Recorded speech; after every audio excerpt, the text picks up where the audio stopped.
Vasudevaya.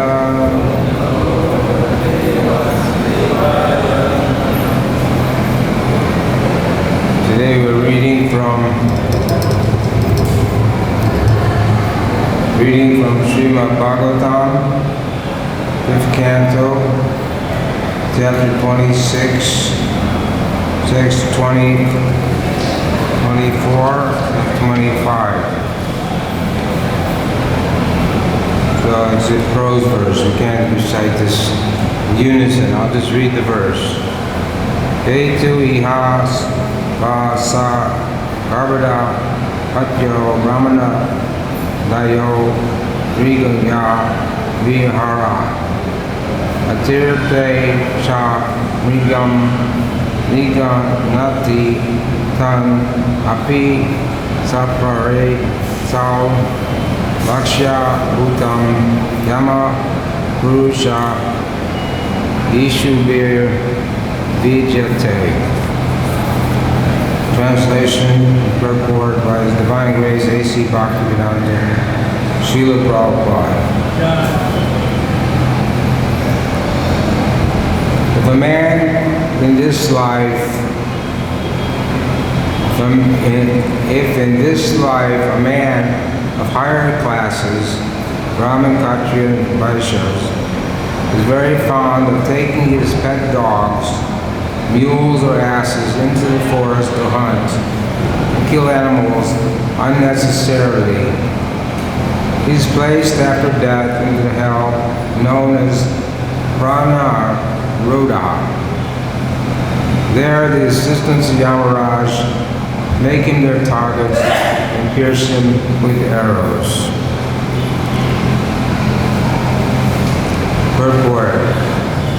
In Western countries, especially aristocrats, keep dogs and horses to hunt animals in the forests. Whether in the West or East, aristocratic men in Kali Yuga adopt the fashion of going to the forest and unnecessarily killing animals. Men of the higher classes, Brahmins, Kshatriyas, Vaishyas, should cultivate knowledge of Brahman, and they should also give the Sudras a chance to come to that platform. But instead they indulge in hunting. They are punished as described in this verse. Not only are they pierced with arrows by the agents of Yamaraj, but they're also put into hell. They're also put into the ocean of pus, urine, stool, described in the previous verse.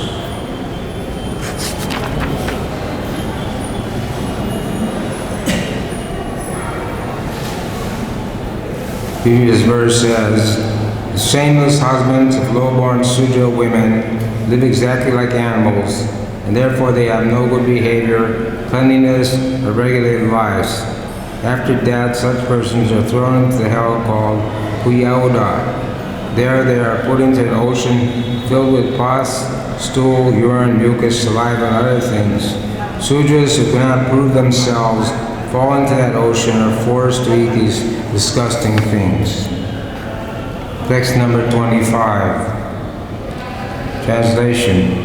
A person who in this life is proud of his eminent position and who heedlessly sacrifices animals simply for material prestige is put into the hell called Visha Sana after death. There the assistants of Yamaraj kill him after giving him unlimited pain. Purport.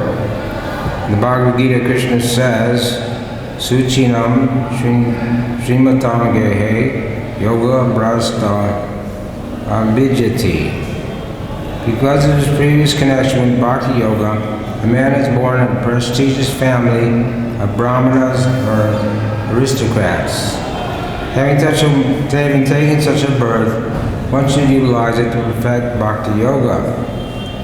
However, due to bad association, one often forgets his prestigious position has been given to him by the Supreme Personality Godhead, and he misuses it by performing various so-called yagyas like Kali Puja or Durga Puja. In in which poor animals are sacrificed. However, such a person is punished, is described herein. How such a person is punished is described herein. The word Damba Yagneshu in this verse is significant. One violates the Vedic injunctions while performing yagya, simply makes a show of sacrifice for the purpose of killing animals, he is punished after death. In Calcutta there are many slaughterhouses where animal flesh is sold that has purposely been offered and sacrificed before the goddess Kali. Shastra enjoined that one can sacrifice a small goat before the goddess Kali once a month. Nowhere is it said that one can maintain a slaughterhouse in the name of temple worship and merely kill animals unnecessarily. Those who do so receive the punishment described herein.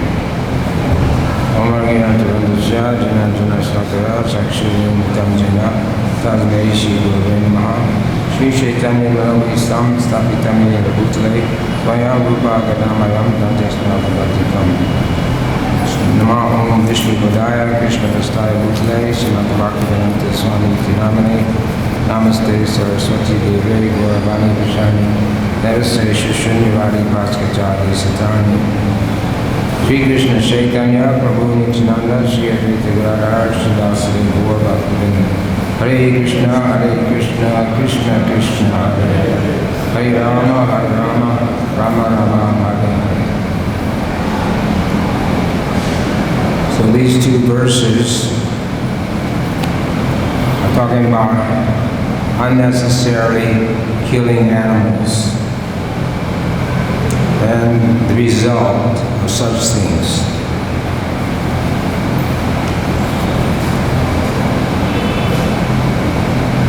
Actually, in the Western countries, it is common practice for aristocratic people who are financially well off, to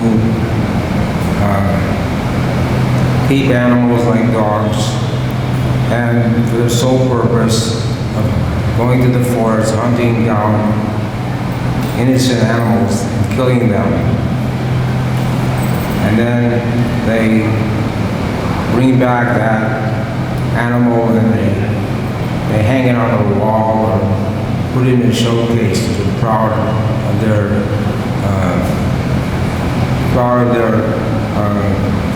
endeavor. Unknowingly killing animal, unknowingly that they'll have to suffer a reaction. So these sports, hunting and fishing, these are two common sports in Western countries, especially the old people who have nothing to do. They go to some river or some lake and they catch fish and kill them and eat them, unknowingly that there'll be some reaction. So if you do something unknowingly, then the reaction is not as severe. If you do something and you know it's wrong, then the reaction will be much worse. So this verse says a person in this life who is proud of his eminent position, who heedlessly sacrifices animals simply for material prestige. Now heedlessly, it would seem that this word would be needlessly, but heedlessly means with careful attention. They do it purposefully, and it's also needless. So both words apply in these circumstances. So they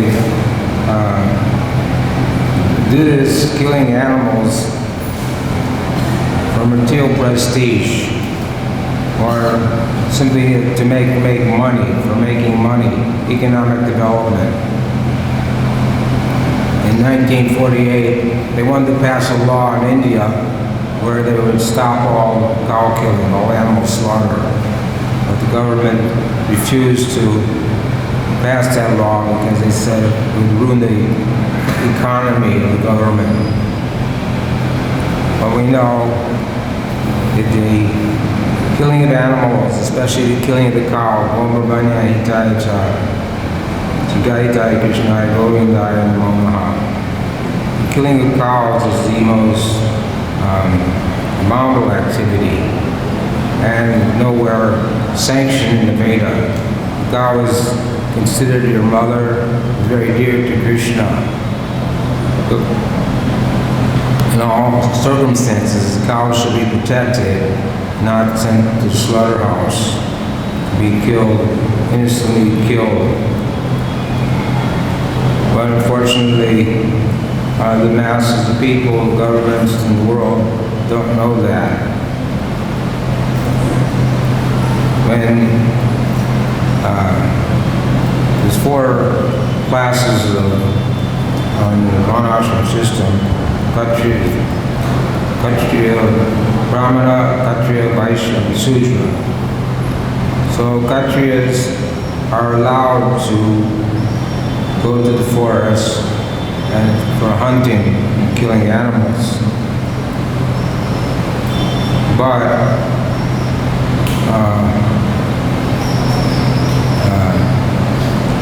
other classes of men are not allowed to do this. Generally, the Kshatriyas would go to the forest, kill animals, for 2 reasons. Because they wanted to practice their martial arts, and they also, if there was a disturbance in the forest, the sages and other animals like tigers and lions and bears, they would kill them. But there was one king, his name was Muchukunda, in the Krishna book, chapter 51, and he was a very powerful, very strong king. So he was fighting with the demigods for many, many years, and then the demigod said you can have any benediction you want. So he asked for the benediction that he could sleep without being disturbed. If anyone disturbed him, he would burn them to ashes with his eyes. So when Jarasandha kept attacking Mathura, 17 times Jarasandha attacked Mathura, was defeated by Krishna.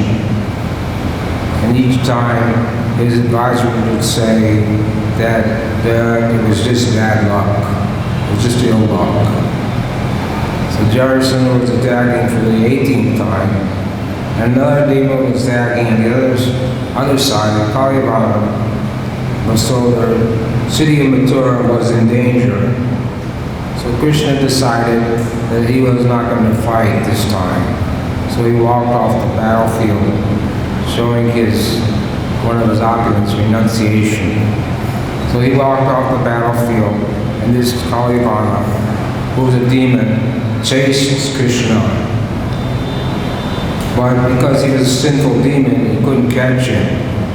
Then Krishna entered a cave, and Kalivana entered that cave and saw a man sleeping. And he thought it was Krishna was sleeping. So he gave the man a kick, a good kick. But it was Muchukunda, and when Muchukunda woke up, he opened his eyes and he burned Kalivana to death. Then Krishna told Muchukunda that since you're a pious king and you're performing bhakti yoga, that in this life you were, as a Kshatriya, you went to the forest hunting animals, and even though Kshatriya are allowed to do that, they're not free from the reaction for doing that. and Prabhupada called it sordid activity, which means most abominable or dirty. So he told King Muchukunda that if you practice Bhakti Yoga and chant Hare Krishna, that you will be free from your reaction to killing animals and go back to Godhead and you become a Vaishnava in your next life. So even the killing of animals like kachus is also not free from reaction. They still have to suffer a reaction. So there it says people killing animals for prestigious position, Kali Puja, Durga Puja, going on. Recently in Nepal, they decided that they would do some kind of puja, and they slaughtered many thousands of innocent animals to do a puja, whatever it was. And as a result, there was an earthquake, and many people lost their lives and so much damage. So people in the mode of passion and ignorance who have no knowledge of the Vedas, no knowledge of, can't discriminate between right and wrong, engage in killing animals simply to satisfy their tongue, satisfy their material desires, or to get some material benefits. We know in this canto, fifth canto, Jadavara was the most exalted Vaishnava, but he was acting like a dull-dumb man. So they needed, some dacoits wanted to perform a sacrifice where they sacrifice a dull-dumb man. So the man they captured, he ran away. So they looked for another man, and they found Jadavara, who was sitting in the field as a scarecrow or to keep the wild animals away. His brothers engaged him in this occupation. So Jadavara was a self-realized soul, and he took everything as Krishna's mercy. So he didn't protest. When they came, they arrested him, they bathed him, they prepared to cut off his head. They offered to Goddess Kali. But Goddess Kali, she knew that Jadavara was a great Vaishnava, and therefore she couldn't tolerate this activity. And she came out of the deity and with the same sword that we're going to use to kill Jadavara, she killed all the demons, all the Kali worshippers, and with her associates. They had a party, killing all the demons and drinking their blood and so forth. So, killing of animals, killing of men, or any kind of killing, if it violates the Vedic injunction, then there must be punishment, there must be some reaction. But the people who are worshiping Goddess Kali and offering her the meat think that Goddess Kali is accepting this offering, but she doesn't accept this offering. Goddess Kali is a Vaishnavi, she doesn't eat meat. Then maybe some lesser beings may accept this offering. But Goddess Kali doesn't accept this offering. She's not pleased with this kind of sacrifice. Just like Lord Shiva, he also gives benedictions to demons.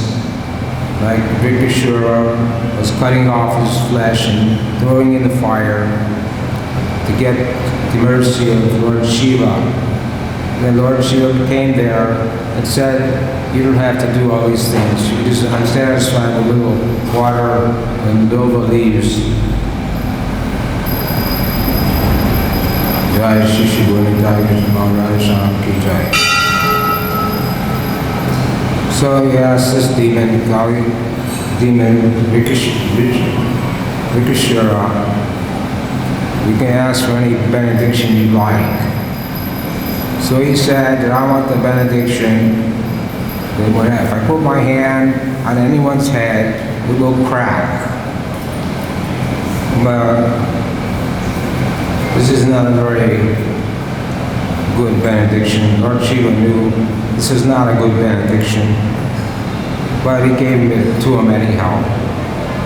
Lord Shiva, he's not pleased with these people who ask for materialist benedictions. He doesn't accept them as his disciples, but he gives them the benediction anyhow. He doesn't tell them if it's good or bad. And then this pretty sure chased Lord Shiva. He wanted to put his hand on his head, try out the benediction on Lord Shiva. So Lord Shiva went to Vaikuntha, and Lord Vishnu disguised himself as a Shiva Bhakta and told this demon that you can't believe Lord Shiva. He's a liar. He is not actually giving you any kind of benediction. And you just see. You just put your hand on your head, and when nothing happens, you can kill that Lord Shiva. So the demon forgot that he had this benediction, and he put his hand on his head, and his head cracked, and he died.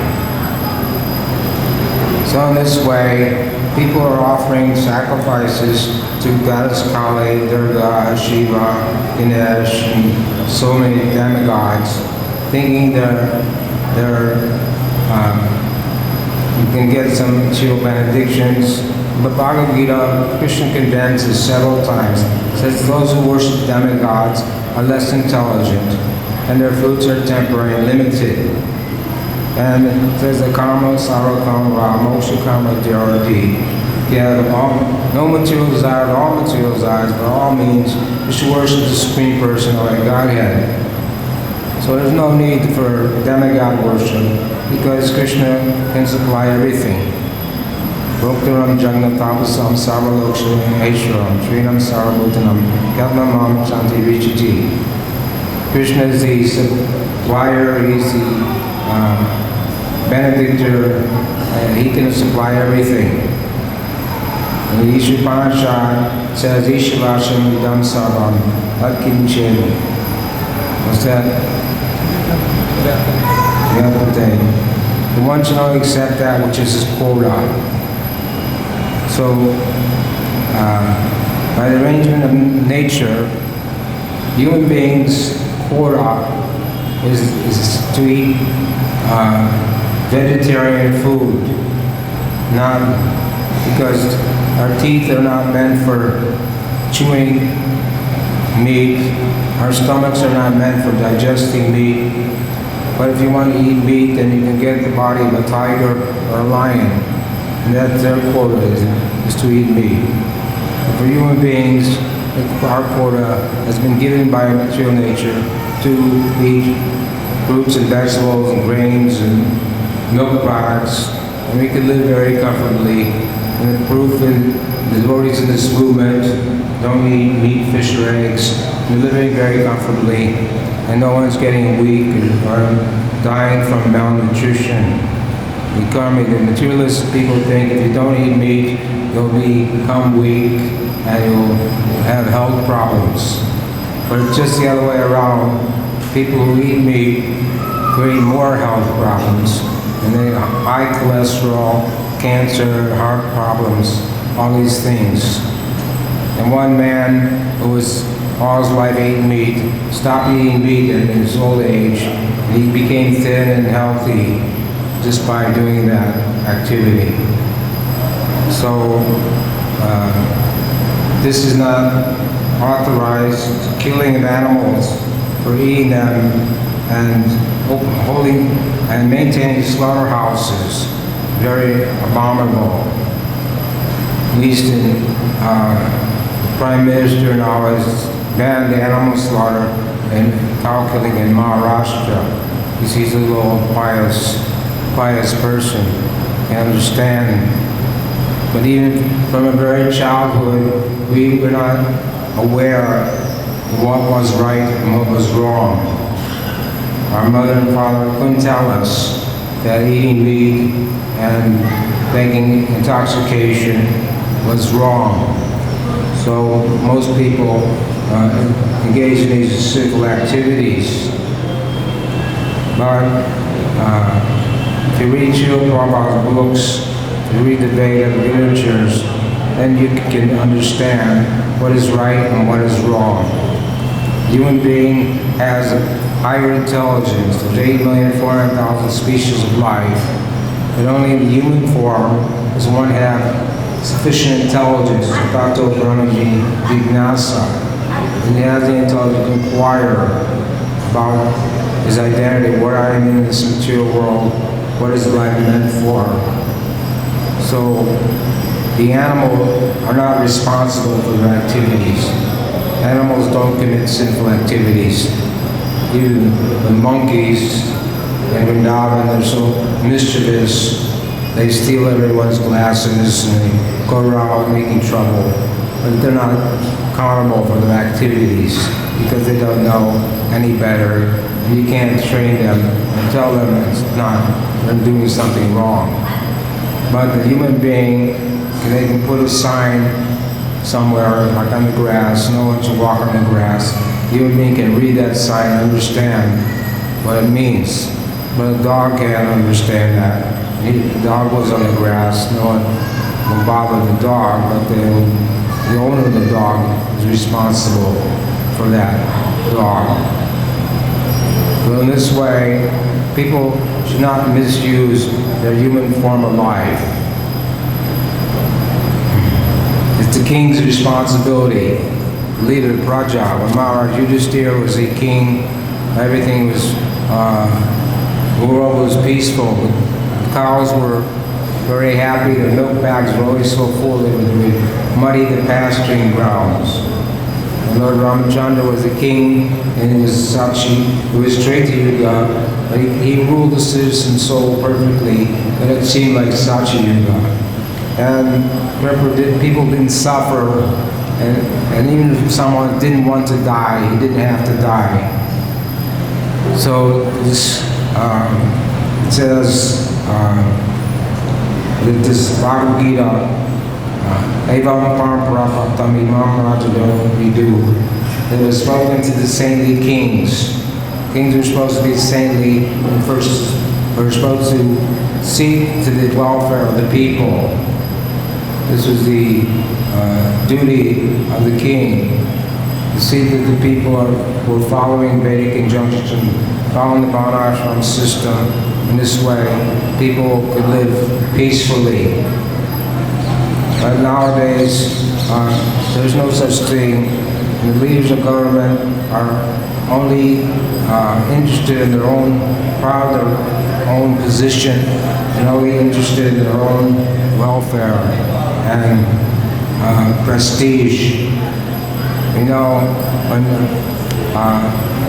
Lord Chaitanya met the Kazi, Lord Chaitanya, the Kazi sent his men, and the Kazi himself, he broke that drum when kirtan was going on.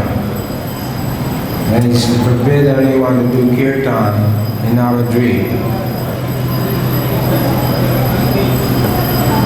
So Lord Chaitanya organized the first civil disobedience movement, and he marched on the Kazi's house with a huge, large number of devotees. There were so many devotees, if you dropped a mustard seed between them, it wouldn't fall to the ground. And they all had burning torches for light, and two hands, one hand they were holding a torch, one hand they were holding a pot of fuel, and then they manifested two more hands to play the kartals. In this way, they marched on the Kazi's house in an angry mood. But then the Kazi, he hid himself in the upstairs. He didn't want to come up downstairs because people were angry, and he thought they would, kill him. And finally, he came and met Lord Chaitanya, and Lord Chaitanya told him, "You're my uncle, and this is not. Why you didn't show me proper respect when I came?" He said, "Because you were in an angry mood." And so, but the Kazi said, "Well, I requested to speak with Lord Chaitanya privately, but Lord Chaitanya said, no, these are all my associates, I can speak with you. But Lord Chaitanya, the first thing he asked them, you're a Qazi, the leader of the society, why are you killing your mother and your father, meaning the cow and the bull? Muslims, they do that. In Bangladesh is one festival they hold every year, and all the Muslims come out in front of their house and kill a cow right on the street. It's part of some festival. So they don't know that cow killing is wrong.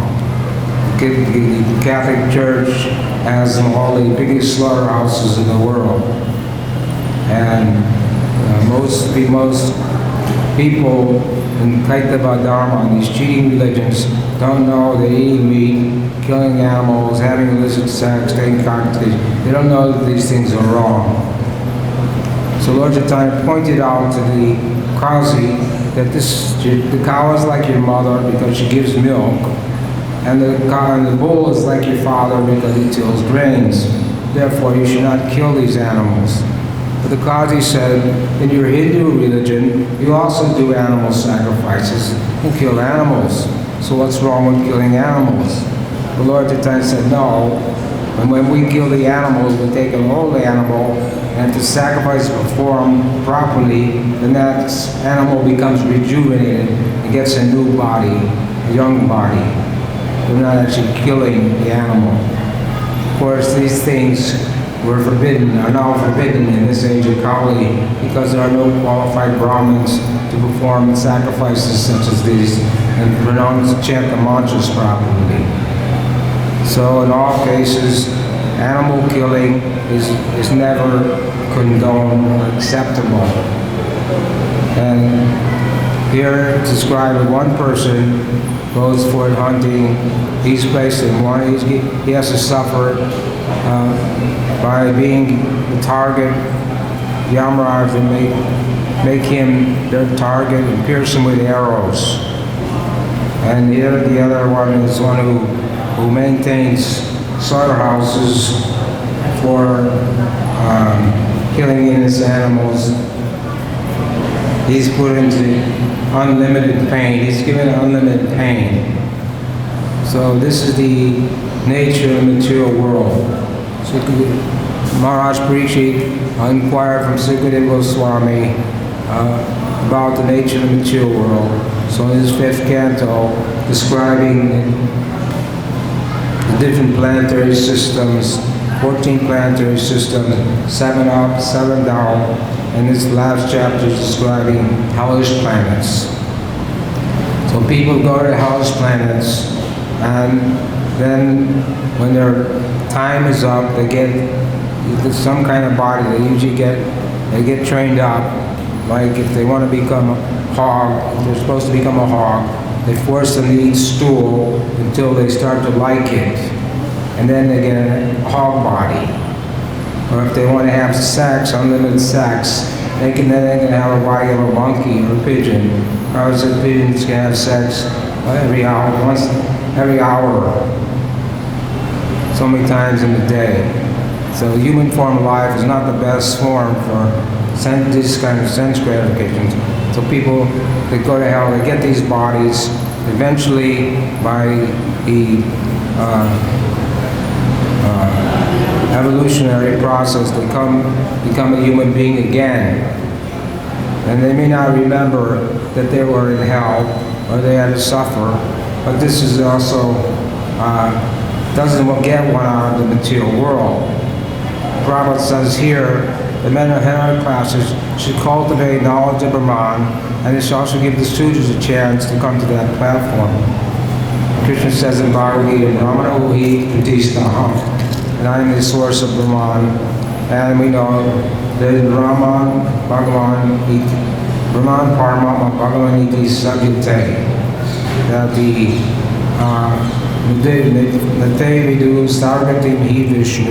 that the real goal of human life, whether you're in heaven or hell, or on this earthly planet, is to cultivate Krishna consciousness and go back home, back to Godhead.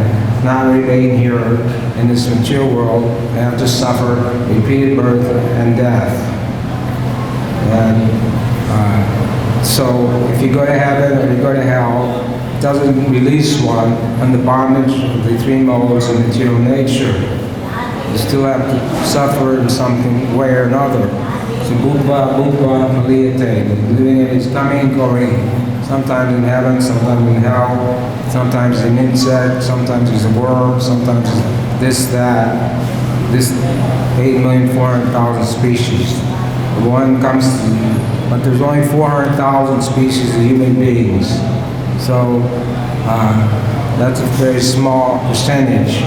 And of those 400,000, only a small percentage that is civilized human being. And a civilized human being is a person who accepts the spiritual master, accepts the bona fide spiritual master, hears from a great soul, Mahabhagavat, and learns the science of Krishna consciousness, how to become detached from this material world. This is the whole meaning of the human life, is not to remain here attached to so many things, especially attached to this body. And the process given in the sage is Harinam, Harinam, Harinam. You take a look, Kaluna state and the state got here in the top. That the better process for self-realization in this name, the chanting the Mahamantra, Hare Krishna, Krishna Krishna, Hare Hare, Hare Rama, Rama Rama, Hare Hare. And this is the only way we can chant without committing offenses. It's the only way one can actually get out of the clutches of the material energy, three modes of material nature. So, even while chanting the holy name, we should avoid the 10 offenses. And the 10th offense is to maintain material attachments, even after understanding so many instructions on the subject matter, the thinking, I need mine. And it is also offensive to be inattentive while chanting. So all our devotional service practices are dependent on the quality of how we chant our 16 rounds. If we chant our 16 rounds attentively and carefully each day without falling asleep and try to hear the holy name, then we'll develop a good service attitude. When King Prataparuja met Lord Chaitanya, he asked him, what service can I do? Prabhupada wrote in the purport that this service attitude comes from chanting the holy name. So we should try to develop this chant properly, take it seriously. We make a vow to chant 16 rounds every day, but those 16 rounds should be chanted attentively without offenses. And this way we'll reap the results. Even if one chants 64 rounds, if he doesn't exhibit ecstatic symptoms, if he hasn't attained prema, then you know that he has not chanted properly. Because the holy name, Goloke Prema Dana, Harinam Sankirtan, the holy name comes from the spiritual world. It's not a material sound vibration. It's a transcendental sound vibration.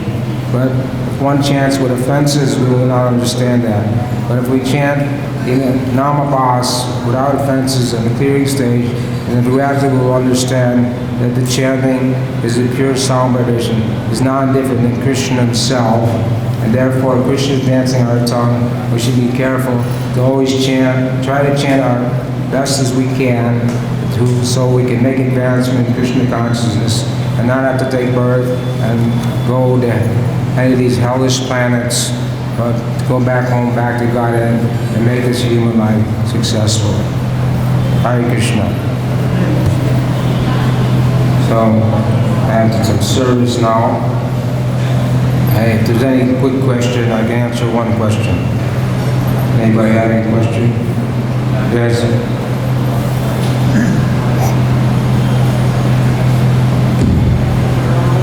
Thank you for a nice class, Prabhu. It's just mentioned that these people from higher classes and other mentions in the report that due to bad association, they end up getting involved in these different activities, like hunting animals. Would you have any comment about that, about that bad association? Yeah, Narakashura. He was the son of Mother Earth was his mother, and Braha was his father. And he was born, he was supposed to be a devotee, but bad association became a demon. And Krishna had to kill him. So whoever you associate with, that's what you become. You associate with thieves, you become a thief. You associate with drug addicts, you become a drug addict. You associate with devotees, you become a devotee. So somehow people go astray. Even the children born in this movement, trained in the Gurukul, have so much association with devotees, but still they get into bad association and forget about practicing Krishna consciousness. So it's the warning. One should avoid association with non-devotees. That's one of the fall downs. So if we associate with the non-devotees, either by, now you can do it by the internet, you can do it by movies, television, so much media coverage is there, or we can associate with the wrong kind of people, and we can become contaminated, and again, fall into the modes of passion and ignorance, and become blinded or forgetful of our Krishna consciousness. Thank you. Hare Krishna. That's all. I have to go now. Time for service. Thank you all for coming. Hare Krishna. Srimad Bhagavatam ki